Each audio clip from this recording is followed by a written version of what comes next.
كلنا كنعرفوا انتقالات كرة القدم اللي كنسمعوا فيها لاعب انتقل من نادي الى اخر بمبلغ مالي، ولكن ملي كيتعلق الامر بنجوم الكرة العالمية هنا الانظار ديال العالم كتوجه كاملة عندك. ولكن ملي كتسمع اسم كريستيانو رونالدو ينتقل، راه العالم كامل كيتابع هذا الانتقال. فمؤخرا انتقل رونالدو الى نادي النصر السعودي. اجي نتحدثوا على هذه الصفقه التاريخيه. رونالدو اللي لعب الفروق كبيره بزاف، منها سبورتينغ لشبونه، من بعد انتقل لمانشستر يونايتد، من بعدها انتقل لفريق يوفنتوس الايطالي، ومن بعد رجع لمانشستر يونايتد، والان ها هو كينتقل الى صفوف النصر السعودي بصفقه خياليه تقدر ب 200 مليون يورو في السنه. اللاعب الكبير اللي حطم بزاف ديال الارقام القياسيه ويتعتبر من اكثر المتابعين في كرة القدم حاليا. من وجهة نظر مختلفة، لماذا النصر غادي يدفع 200 مليون يورو لكريستيانو رونالدو وهو في سن 37 سنة وهو على اواخر النهاية ديالو؟ واش غير حيت عندهم الفلوس ولا عندهم اهداف باغيين يحققوها من وراء هذا التعاقد؟ من نهار تعلن الانتقال وكل شيء كيهضر على الفلوس رونالدو اللي غيشد مع فرقته. والسؤال الاهم اللي كيتطرح، هل يوجد لاعب في عمر 37 سنة يستحق تدفع فيه 200 مليون يورو؟ الحقيقة أن نادي النصر ما تعاقدش مع لاعب كرة فقط، خلينا نقولوا أن المملكة العربية السعودية تعاقدت مع سفير عالمي على أراضيه، ذلك لتعزيز أهداف تسويقية مختلفة لها. قبل ما نتكلموا على الأهداف خلينا نتكلموا على كريستيانو رونالدو بلغة الأرقام، البيزنس، بعيدا عن إمكانياته ومكانته كلاعب كرة قدم أسطوري، لأننا اتفقنا أن مش هو هذا الهدف من الصفقة. رونالدو هو الشخص الأكثر متابعة في العالم على الانستغرام ب 526 مليون متابع، وأكثر من ذلك كل يوم كيتزادوا المتابعين. الشخص الأكثر متابعة في العالم على فيسبوك ب 158 مليون متابع.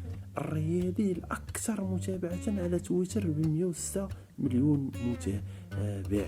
رونالدو هو الأكثر بحثا على جوجل في التاريخ بمعدل 100 مليون بحث سنويا في آخر 10 سنوات، يحتل المركز الأول في أكثر من 82 دولة حول العالم كيبحثوا عليه، وهو المؤثر الأعلى أجرا في العالم، حيث تقاضى 2.4 مليون يورو عن المنشور الواحد على انستغرام. رونالدو هو سفير العلامات التجارية الشهيرة في العالم، فهو سفير مدى الحياة لنايكي، سفير لكلير وماركة الساعات جاكوب إيكو.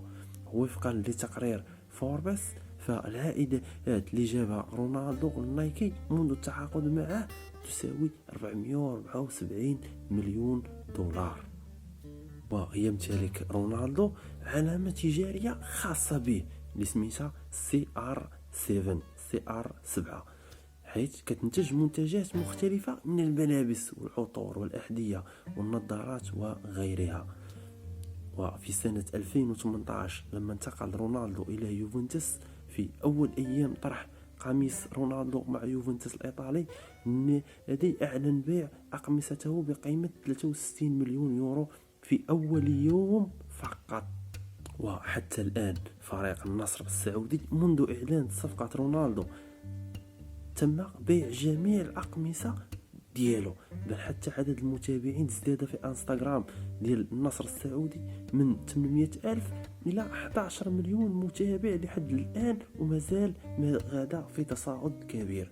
وستجلب لهم صفقة رعاية جداد للدوري السعودي وممولين كبار للدوري ديالهم، بالإضافة إلى عامل السياحة الذي سنتحدث عنه. دابا غادي نتحدثوا على تأثير رونالدو في الأراضي السعودية بواحد المثال بسيط. شركة كوكاكولا سنة 2021 غادي تفقد واحد النسبة كبيرة منها كتساوي 4 مليار دولار خسرتها كوكاكولا سنة 2021 عندما قام رونالدو في مؤتمر صحفي قبل مباراة البرتغال والمجر بإزالة زجاجتين كوكاكولا من أمامه وجلب قرعة المياه أمامه وقال المياه المعدنية أحسن، في إشارة أنها صحية أكثر من كوكاكولا. فمتخيل كيفاش أن هذه الحركة بسيطة فقدت شركة كوكاكولا 4 مليار دولار خسرتها في حد ظرف بسيط جدا. فكيفاش غادي يكون واحد التأثير كبير بزاف في الأراضي السعودية لجلها كريستيانو رونالدو. بزاف منا كنسمعوا على العلامات التجارية اللي هي سيليبريتي اندورسمون، معناها أن المشاهير يجب أن يوافقوا على العلامات التجارية، ولكن دابا غيوقع العكس. راه السعودية تعاقدات مع علامة تجارية بحد ذاتها اللي كتشكل بلد كامل. وجود رونالدو في السعودية ما غاديش يجذب الأنظار لما هو داخل المستطيل الأخضر فقط والدوري السعودي، ولكن وجود رونالدو غادي يبقى دعاية للسعودية. فكل صورة وكل مشاركة غادي ينزل لها غتكون لها عائدة ومنفعة على السعودية. فماشي الفريق هو اللي غادي يستافد فقط من هذا جلب رونالدو الى السعوديه، بل حتى الفراقي في الدوري السعودي غادي ترتفع الاسهم ديالهم، وحتى الدوري ككل، بل غادي يفتح لهم الباب نحو التعاقدات من نجوم كبار باش يجيو الدوري ديالهم.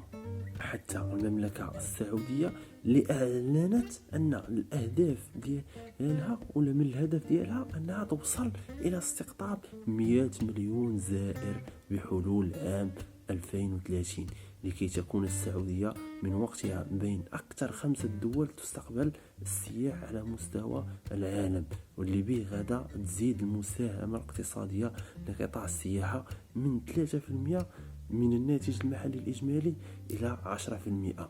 وهذا الشيء كامل بسبب وجود رونالدو في السعودية اللي غادي يجلب بزاف ديال السياح باش يجيو يتفرجوا فيه ويبحثوا على السعودية ويجيو يشوفوا السعودية اللي معتمدة بشكل أساسي على السياحة الدينية من خلال الحج والعمرة والعائدات النفطية، بل أنها تزيد هدفها في سنة 2032 باش توصل أو ترفع قيمة مساهمة القطاع السياحي في الناتج المحلي الإجمالي للمملكة إلى حوالي 635 مليار ريال سعودي، لكي يدار حوالي 169 مليار دولار.